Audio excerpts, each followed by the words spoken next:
Hello, everyone. It is Kenyon here, Basketball Rewind, and we are just about to start a new season. Before I get into anything, like, comment, and subscribe on your way in.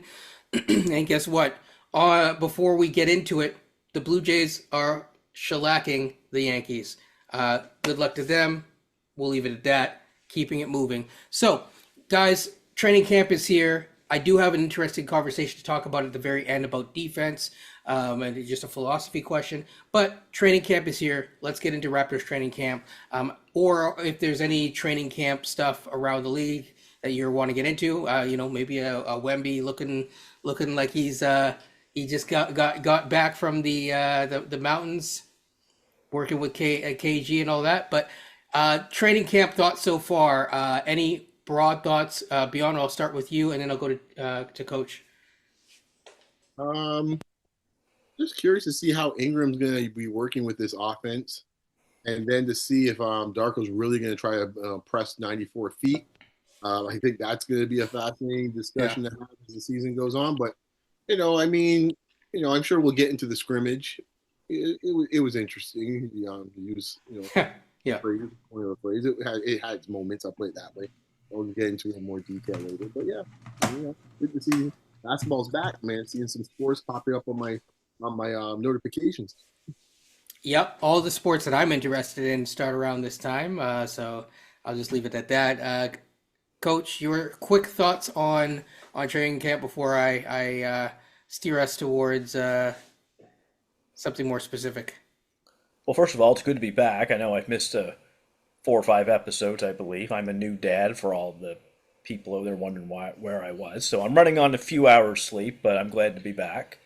In terms of training camp, this is a big year for this team.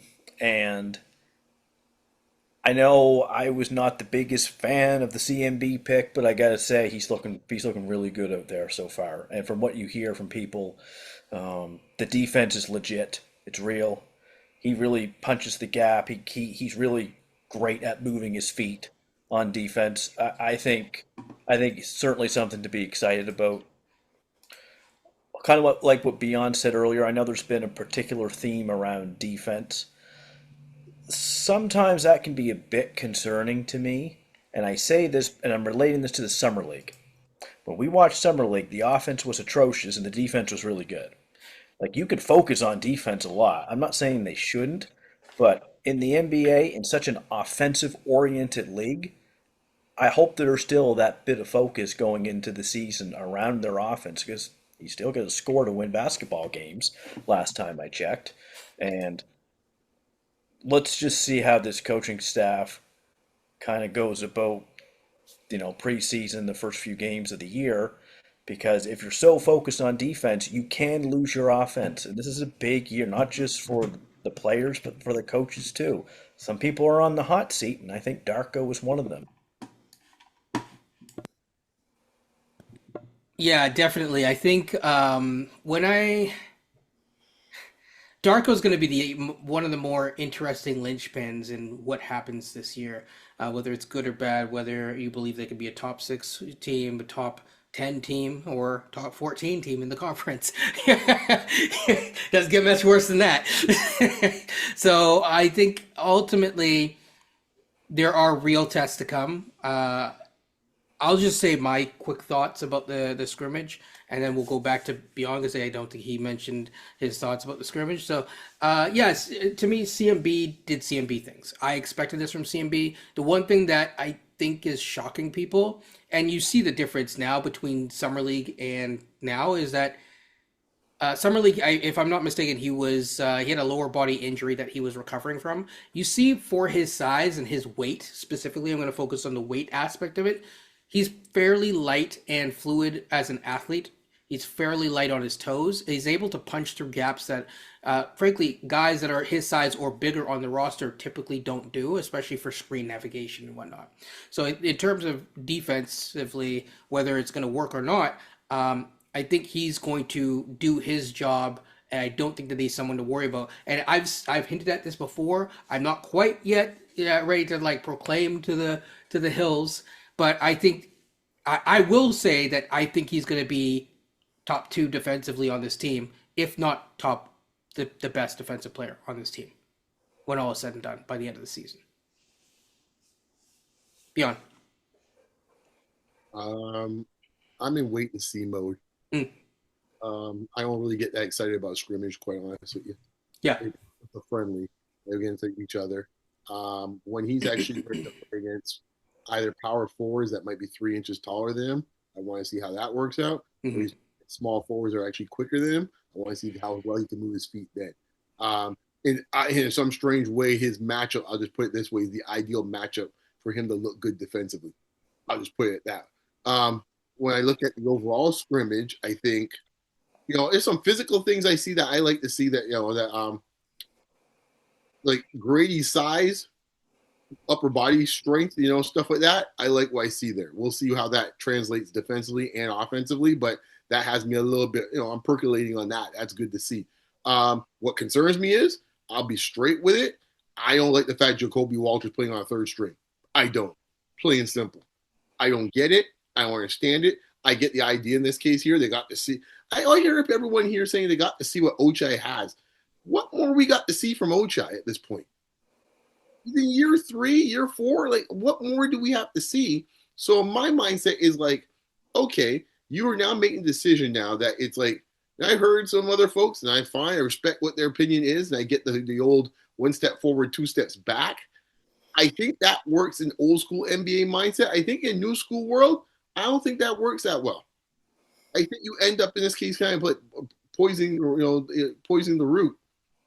Ask Golden State how's that working out with the 1 step forward, 2 steps back.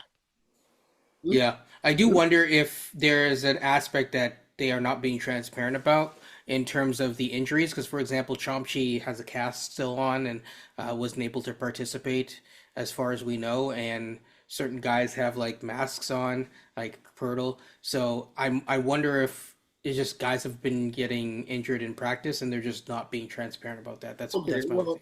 I'll say this about Chomchi, hey, I'm the Chomchi whisperer in this case here at this point on this amongst this trio, it looks like. So I'll say it this way. I've asked for him to play 10, 12 minutes at tops.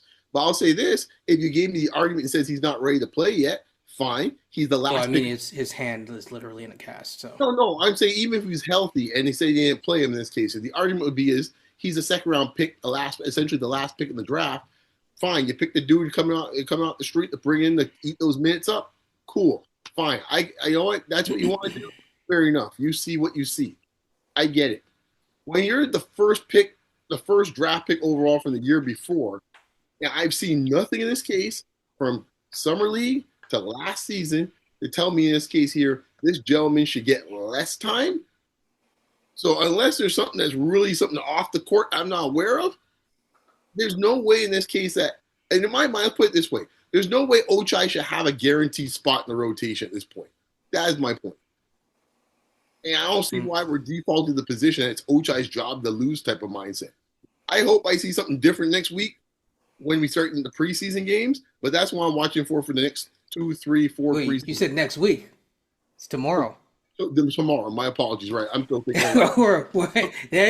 We have no more time to decide. Right. And I want it's like Schumer. Exactly. We've already been talking, man. Exactly. We're going to find out. I'm not shouting out Chuck. Sorry.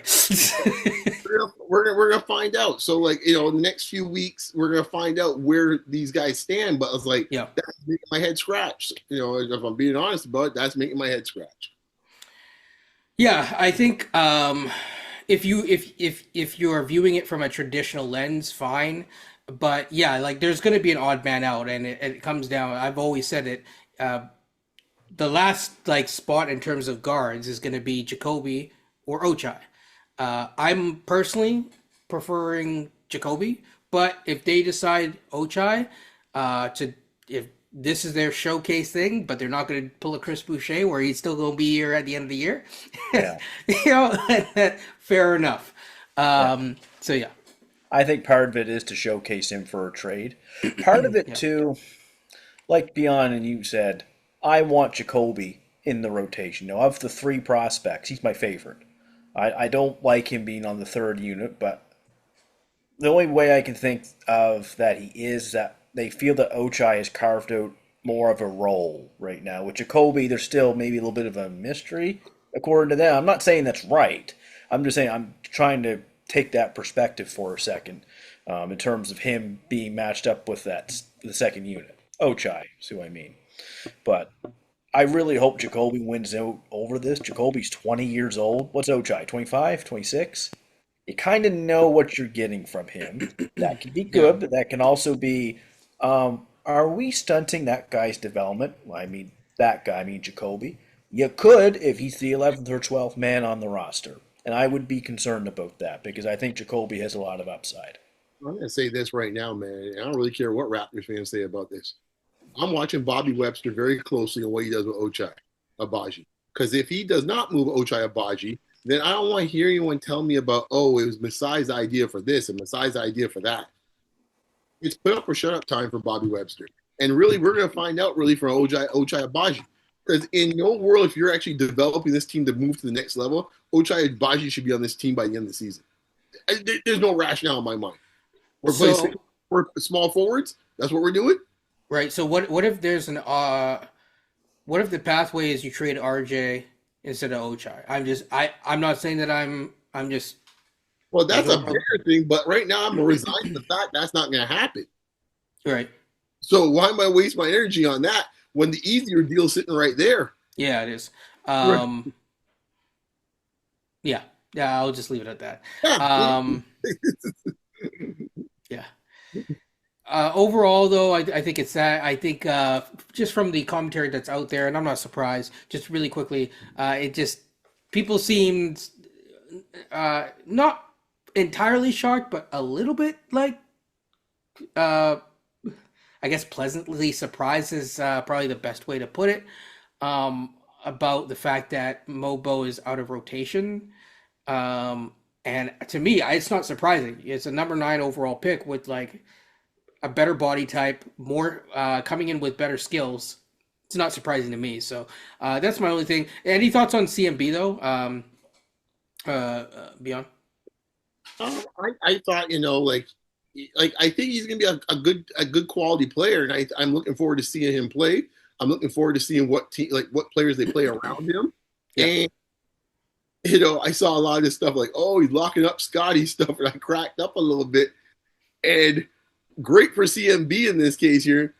I'll be honest, not so great for Scotty, because if you're looking at it from the standpoint of, even Bobby made some comments about it last week about competition, which I assume he's referring to that. I think he's referring to everyone on the team actually.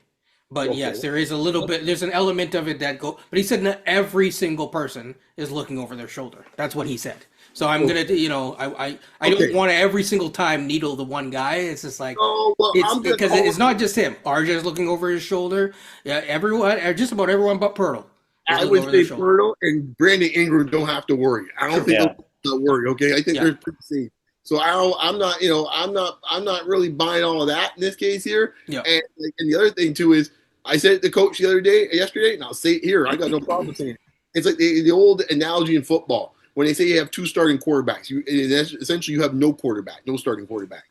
And in this case here, if you have a star player in this case here, you should not have a rookie having to push him.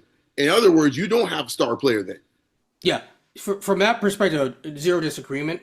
I'll also add that Bobby made a comment, which is a very subtle comment. Don't know if many people picked up on it, but he said, we have too many young guys. That was interesting. And I think he's talking about the log jam at the guards. At the end of the day, you do have to clean up that log jam. Now, people can have their favorites or whatever, but you can't exist in that type of situation forever. So I'll just leave that there. Is Ochai considered a young guy? He's one of the guards, we'll say that. Yeah. Before we go to the next topic, you have the last word, Coach. So we've heard from training camp, I think it was RJ that said it. He said there's an internal battle with Scotty and CMB. That's interesting because that's never happened with Scotty since he's been on the team yet, I don't think. It's that someone is now pushing him. Someone is constantly guarding him in training camp or in these little mini scrimmages. I think that's good for both. One, CMB is going to push him. I think maybe there's a world where you can get a better version of Scotty. And 2, when you're CMB and you're guarding someone maybe Scotty's stature in terms of the physicality, it's what I mean, that also can help him because remember, he's just a rookie at the end of the day. Yeah. And I like this internal competition. I'll just put it that way. He's almost like a little puppy that's like just trying to like he's not there. It's not like a malicious thing. It's just he's just like there to like show what he's got and stuff like that. He's just excited, Yeah, and and I'm not I love it. I'm not trying to add things to this, but I was on here a few months ago and I said CMB does not start on this team unless Scotty Barnes is gone. Correct. And a lot of people are trying to suggest that it should be RJ. I don't want to cut too much time into the defense Yeah, and I'm thing, not but trying that to. makes no Yeah, sense. It I'm doesn't not make trying sense to to bench suggest that. RJ for CMB. I know you're not. I'm just saying Yeah, other people have talked to me recently. They're like, why don't they bench RJ for CMB? And I'm like, yeah. because that is it. Just frankly, I'll be nice today. It's not a good idea. Well, it's not. I'm not so much going down that road, but It's not really. who was Scotty's Messiah's guy? Fair to say. No. Oh yes, yes, yes, Okay. Who is yes. CMB's guy, or who's Well, Bobby's guy? CMB. Bobby Sure has about that? yes, because he owned it at the presser. He said At the that is presser, my he owned guy. it. I So had because they said what are the most recent moves or of this roster? What are you taking ownership with? And he took ownership over two dudes, and that was it. yeah, and Bobby's Second now the dude. guy in charge. And we heard that Malawatch was Masai's guy, so kind of confirms that too. I'm just saying this narrative of these two over the next 2 years, Right, exactly. it's going to get interesting. Yeah, that's Ooh, okay. He wasn't. yeah. He had his chest out. In this case here after the draft. In this case of whose guy it was. That was Darko's guy. That's what I heard. That's what Yeah. he told the papers. Well, now he's Now after a summer listen. league, He's off probation. Okay. summer league and a good training camp, and he gets some job security. All of a sudden, yeah, that's my guy. Yeah. That's my guy. Anyway, so to get into the next topic, this is going to be a long-running series. I think we're going to start throughout the year a team building series and how the philosophies around building a team. We're going to try to dedicate about 10 minutes or 10 to 15 minutes at the end of each, not each pod, but some pods towards this. Today, we're going to be talking about defense. The real question, I just came up with it and I passed it on to you guys, and we haven't really talked about it, which is when you're building a defense, should you usually build your defense around your weakest defender or around your strongest? And it seems to me, if we're bringing it full circle back to the Raptors are building around their strongest defender, and they're trying to do this force multiplication aspect of like, Scotty's good at this, let's funnel things in a way that helps Scotty, rather than, hey, X, Y, and Z are your weakest defenders or your weakest link. Let's build towards that. There are benefits and disadvantages of either. Coach, I'll let you go first. What are your thoughts? And I'll go to Beyond. I've seen defenses build around the weakest player. I remember the Raptors one year, they did it with Jose Calderon. They tried to build around a defense around him because he was bad. So they would try to bring in pieces or run certain defensive schemes that fit him where he can kind of even hide him a little bit. But Yeah. in this case, it does seem like it is around Scotty for now, and I think around the second unit it's going to be around CMB. And quite frankly, I see that. I see that you could do it for both. Now, I think we have to realize what are Scotty's strengths and limitations on defense. What do you guys think they are? Well, I'll go first. Really quickly, I know everyone says he's versatile. He's not as versatile as they think. He struggles out there on the perimeter. He's slow-footed. His agility in terms of his ability to kind of like turn the corner and chase guys is bad. He hedges up too high. I mean, like I could go through a list and just break it down. I'm not saying that it's all bad. It's just you asked for what are his limitations. So that's just so the audience knows. I'm answering the question, and the question is what are his limitations? And so yeah, I think when he's engaged and when he's in the right role as a roamer, as a help side defender, he has moments where he's pretty strong. And I think his post defense when he's engaged is relatively decent. Yeah, I agree on that. Brian? So, sorry, just one more thing. So, I'm assuming around limitations, you want to bring in guys who are able to fill in those limitations for him, what he doesn't do well. You're asking my philosophy or our philosophy? No, I'm saying in general, if you're building around your best defender, then you want to bring in guys ideally who don't have those same limitations as him. And the question Yeah. is, have we done that? Hmm. I'll let Beyond answer. Um, Do you agree with Do you agree with my limitation list? yeah, I'm good with it. Yeah, I'm good with it. I just I come from a different perspective. I hear what you guys are saying. I think the Raptors brass kind of think like how many of the fans do with the versatility angle, Hmm. and therefore they think that he could cover a myriad of mistakes from other players. And my concern is that well, if you do so, you have too many. It's almost like it's like holes in the dam.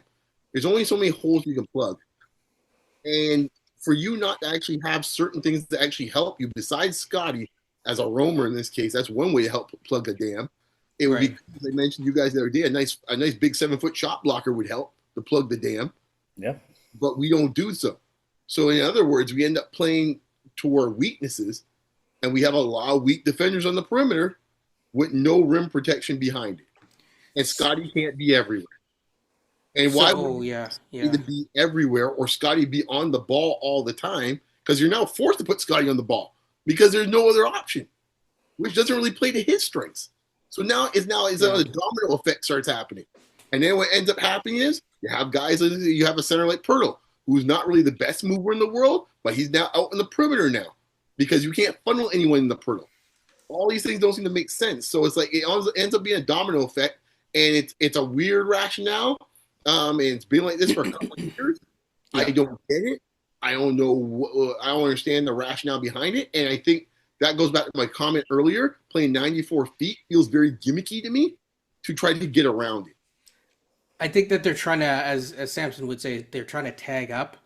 I've looked into the tagging up a bit. I think it's you can't just tag up and hope that it works and like try to be disruptive and also because tagging up could mean different things. I'm not sure exactly the context he means. I think he means in terms of tagging up on the perimeter rather than tagging up, which could mean actually that you push guys in as you're trying to rebound. That's traditionally what it means. Coach will probably correct me, but yeah. No, I've seen this before. In 2010, the year after Bosch left the Raptors, Hmm. Jay Triano, I remember, first game in preseason, Oh man. full court press, 94 feet, whole game. People were like, man, what a defensive team. They're going to come in, they're going to be good. Like, last in defense that year. So don't, like Beyond said, don't give me the gimmicks. You don't, realistically, you can't press 94 feet all the time. I think there's a time and a place for it, right? Because if you do it all the time, they're NBA teams. That's easy to scout. I'm like, okay, you're going to press us, we're going to put press break on, and we're just going to beat it every time. You pick your spots when to do it. And realistically, do you want Brandon Ingram up there 94 feet pressing all the time? Do you want RJ trying to do that or Grady? Like, good luck. Right. And I think to your point, well, firstly, I think the quote, soon to be Hall of Famer, it comes off a little janky. But anyways, let me go back to this. I'll say this: the two coaches I think have implemented, to your point, press at certain times, and usually it's in the postseason. And it's not surprising that these are the two coaches, since one of them in this case here kind of follows the lead of the other one. It's been Phil Jackson and Nick Nurse. Phil Jackson used to refer to them as the Dobermans when you used to have that lineup out there. And be it was Horace Grant in the first iteration or in the second iteration with Tony Kukoc with Harper, and of course Jordan and Pippen, and you had like all guys were 6'6" to 6'10", running Right. around the place with them. Yeah. And then you saw the same type of team in this case here when we won the championship. You got Siakam, Kawhi, Ibaka. Yeah, shot This is blocker. an incredible Athletes. team. Athletes, right? They can get Well, around. not only was it shot blockers behind him, it was like because Gasol isn't really a shot blocker in the same way, but his positioning was so sound. It was, I mean, there's a reason why he was a defensive player of the year, Mm-hmm. Mm-hmm. You know, like in like all time defense. But Scotty and RJ, they're heavy footed too. Like you can't, they're not. That's not Siakam and Kawhi out there. It's just not their body type. You That's know what why I I brought mean? up the screen navigation with CMB. I'm not saying that automatically you plug in CMB and it makes it all work, right? Like it's like no. What I'm saying is that right now, like Scotty doesn't navigate through screens, so you're heavily reliant on the perimeter guys, just like Beyond was saying. And so, but the thing that I keep bringing up is that I mean, I heard a very interesting. I can't remember the channel name, but it was this guy is an Ingram fan, self-proclaimed Ingram fan, and he said, "Listen, this guy, just like how I've said it, but he said this guy falls asleep on defense. He said he floats on defense. That was the correct term. So think Wiggins on the Wolves on defense. Now there are going to be times where on me guarding you one on one because I'm 6'10" or whatever, and I have long arms and stuff like that, and he's reasonably like maneuverable, that he's going to be a good defender. But off ball, ever since the Lakers days, ever since he got drafted with LeBron on his team, barking at him, right, and pushing him into the right spots. If you go back and look at the tape, that has been a consistent theme. His best year was with Lonzo Ball, moderately healthy, as both the playmaker, but more importantly, as the point of attack defender. And right now, as I keep hinting at, I just put out a short, I'm really just concerned about can we field a defense that's even top 20. We will see, but I'm just saying, like, all your best defenders right now are primarily in your second unit. Keep saying.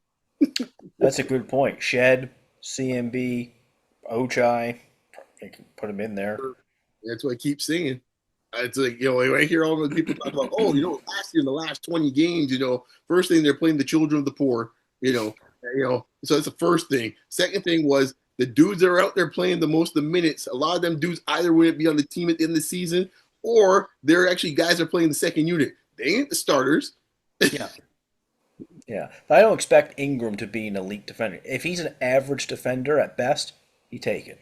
No, but if Quickly can't, this goes back to this is why I agree with you partially, Coach, about your thoughts on Quickly the last time you were here. That was one of your parting words, was Quickly's a linchpin.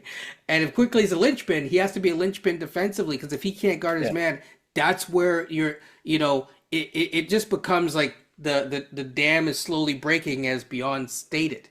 Yeah, he has to be that POA defender of the starting unit. You can't put RJ. I don't want to put Scotty. We've seen Scotty do that. Nurse tried it, and Darko tried it the first year. I can't stand Scotty on Darius Garland or Dame Lillard. That's just silly. Here's the part that made me laugh, and I don't know if it happened by accident or not.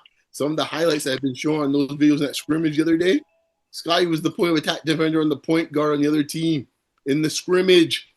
Which is silly. Yeah. Because now you just took your second biggest guy on the floor and put him up at the front. Yes. And when you go play Cleveland and there's Jared Allen and Evan Mobley down the court, and we got Scotty up on the perimeter, threat. that's a high-low for Cleveland. That's easy. So that's why it's got to be Quickly up at the front, and then you try to make it work, because size is going to be a big factor with this team, I think, this year as well. It's my biggest concern outside of health. And speed. Speed, too, yeah. Because you can counteract it with speed, but, are your best athletes in the starting lineup. Some of them are not. We will, so, yeah.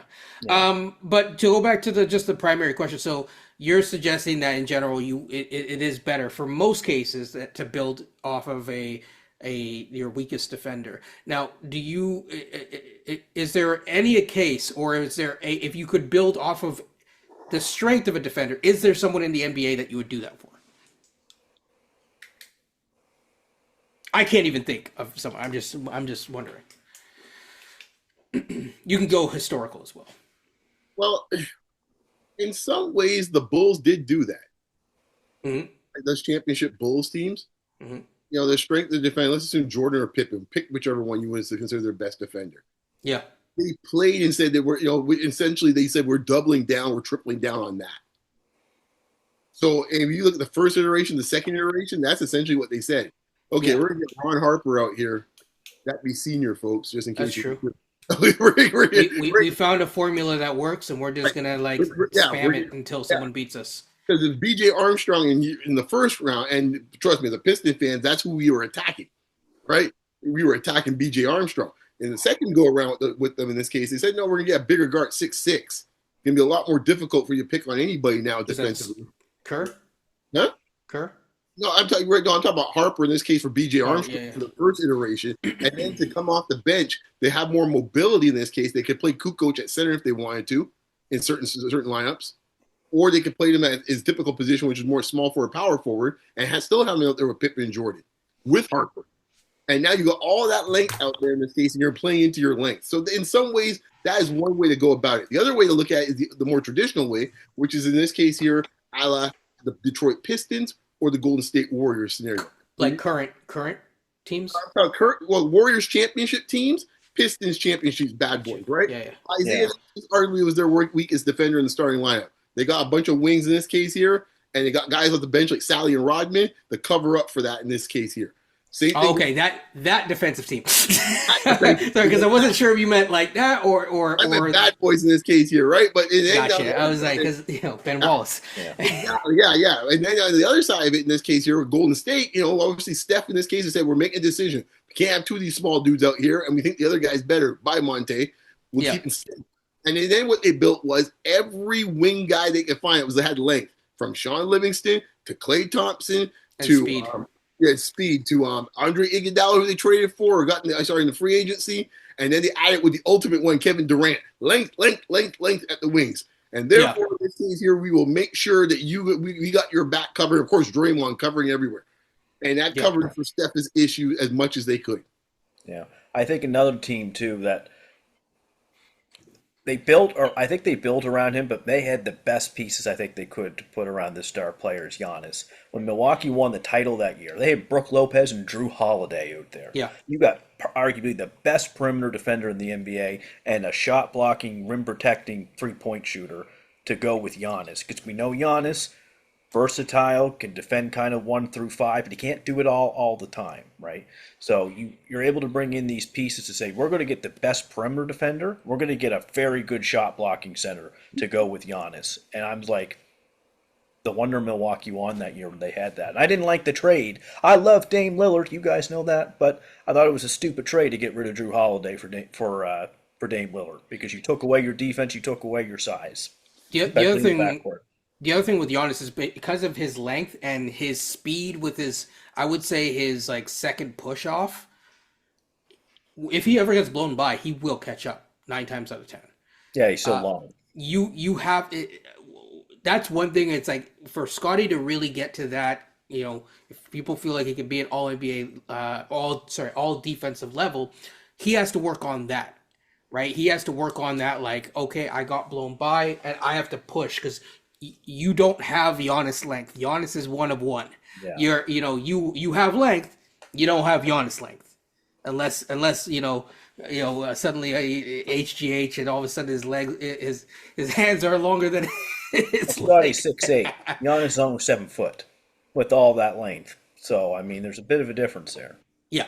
So the only other person I can think of is which will be interesting this year is Wemby.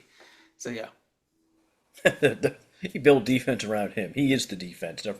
Just saying. I'm just putting it out there. It's if you're 7'6", you know what I mean. So yeah. Any final thoughts beyond? You can have the final word because Coach had the last word for the last thing, and we'll get out of here. I'll say this, guys, and I know you're gonna get your feedback, but I'm gonna be very sharp in my criticism early in the season. And the reason why I'm doing this is very purposeful because at this time of the year. It's like, hey man, we're like, it's like we're in Wonderland or it's wonderful times by everybody, especially in the media. Oh, but happy days are here again. And I ain't trying to be the Grinch, but I'm going to be very, very straightforward with my blunt criticism and critique of this team. So it's not going to be rainbows and lollipops in this case here for me when I watch this team, as you might be getting from other places. That's all I got to say. I thought you were going to say that you picked up a side gig to make some extra money as an Uber driver, and anytime someone wants to get out of town, you're right there to pick up the bags and get them out. I'm just kidding. Yeah, I ain't getting there yet, man. I mean, they've done a little bit of cleaning house already in the summertime, but I ain't there yet. But we're gonna find out, man. It's gonna, next couple months will definitely determine a lot. Final thought. My final question for both of you, really quick, easy question. how many games are you giving this team before you make your determination on what they are? Obviously, we're going to be talking about it throughout, but yeah, for me, it's 20 games. Same. I'll give him 30. Give them 30. Okay. Oh, So, it's okay. The new year. Just into the new year. gotcha. To me, it's trade moratorium. They got to be 500 by the IST. I think it's going to be interesting, though, because you're adding Ingram, who's going to be your number one scoring option. It's going to take maybe a little bit of time for the Stars to get acclimated in that sense. But the one thing that is in their favor in terms of their record, they're basically bringing everybody back. Oh, It's just Ingram and everybody else that came back. So they keep saying it's a weak East, so no excuses. I get them in the play-in. That might be 38 wins. I don't know. That's low for some. Yeah, I mean, Sam Vecini said top 6. I heard that. Look, that's optimistic. I hope to be wrong. I think they're going to be a play-in team, but that's if they're healthy. Health could be a big thing. Bows and lollipops. That's all I got to say. Yeah, I think in general, I think we're pretty fair with the good, the bad, and the ugly. We don't do that segment as much anymore, but I think we've been. We should go back to that. It got too ugly. That's the reason why. Yeah, it did get a little bit ugly. At some points, it was like, man, is this the Elephant Man type of thing? So, but people don't look up those references. That being said, well, rest in peace, by the way, to the Elephant Man. But amazing story. Like, comment, and subscribe. Stay tuned. There is going to be shorts as much as possible, which people seem to like because it's 2-minute segments in and out. I am going to, this week alone, because reading week and exams and stuff like that for me are coming up, but I will do my best to do a few post-game shows, but it's only going to be 10 minutes. So I'm going to watch the show. I'll be here for 10 minutes. If you ain't here, then catch it on the rewind because it's Basketball Rewind. Take care, people, and peace.